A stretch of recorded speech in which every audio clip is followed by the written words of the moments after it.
चलो, काम निपटा। अब मम्मी और इनसे पूछ लेती हूँ खाना खाए तो। मैं भी थक गई हूँ बहुत। मम्मी जी, खाना खाओ तो लगा दूं, खाना बन गया है। अरे नहीं बहू, मुझे अभी भूख नहीं है। मैं बाद में खा लूंगी। खा लेते मम्मी जी आप भी। ये और मैं भी खा रहे हैं, आप भी साथ में खा लेते। ऐसा करो, तुम दोनों खा लो, मेरे लिए बाद में बना देना। यार मैं परेशान हो गई तुम्हारी मम्मी से सच में। अरे अब क्या हो गया? क्या क्या हो गया? मैं परेशान हो गई हूँ। मम्मी जी के खाने का टाइम ही नहीं है।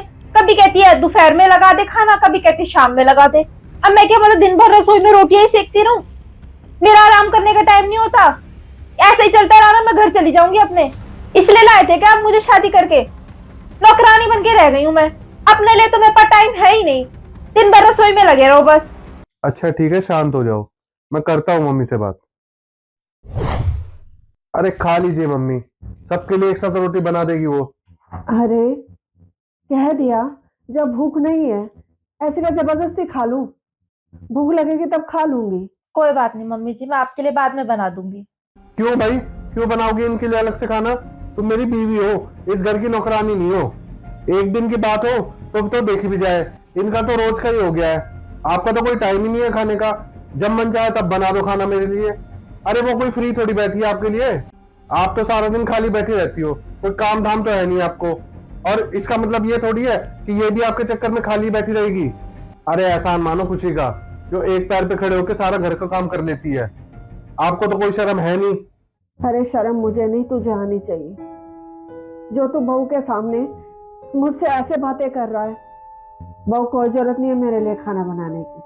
कल से मैं खुद ही बना लिया करूंगी। तेरे आने से पहले भी बनाती थी ना।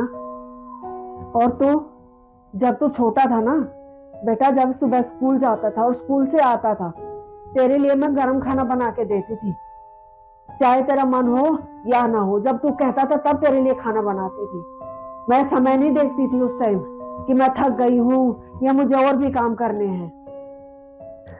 2 वक्त की रोटी देने में अब तेरे को जोर पड़ रहा है ना? अरे तेरे पालन पोषण में कौन सी कमी छोड़ दी थी मैंने? सारी जिम्मेदारियां निभाई हैं तेरी शादी तक की। और अब तेरी बहू आ गई है तो तू मुझे है ना ताने देने लग गया है। अरे वो तो मैंने पिछले जन्म में अच्छे कर्म करे होंगे जो इतनी अच्छी बहू मिली है। ना तू, ना तू तो आदमी को बेच के खा जाए।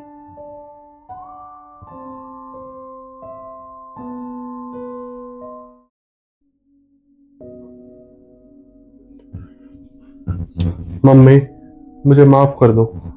अरे, इस बात की माफी बेटा? मुझसे बहुत बड़ी गलती हो गई, मैंने आपको खामखा इतना सुनाया। मैं जानती हूँ बेटा, आज जो भी तूने मेरे से कहा है ना, उसमें आवाज भले ही तेरी थी, लेकिन शब्द शब्द बहू के थे। तो मम्मी आपने उस वक्त बोला क्यों नहीं? बेटा, अगर मैं उस वक्त कुछ कह देती ना तो बहू को बहुत बुरा लगता और तुम दोनों के रिश्ते में भी दरार आ जाती। लेकिन है ना, मेरे इतना कहने पे अब ऐसा कुछ नहीं होगा। Sorry mummy. कोई बात नहीं बेटा, परिवार में है ना ये सब होता रहता है।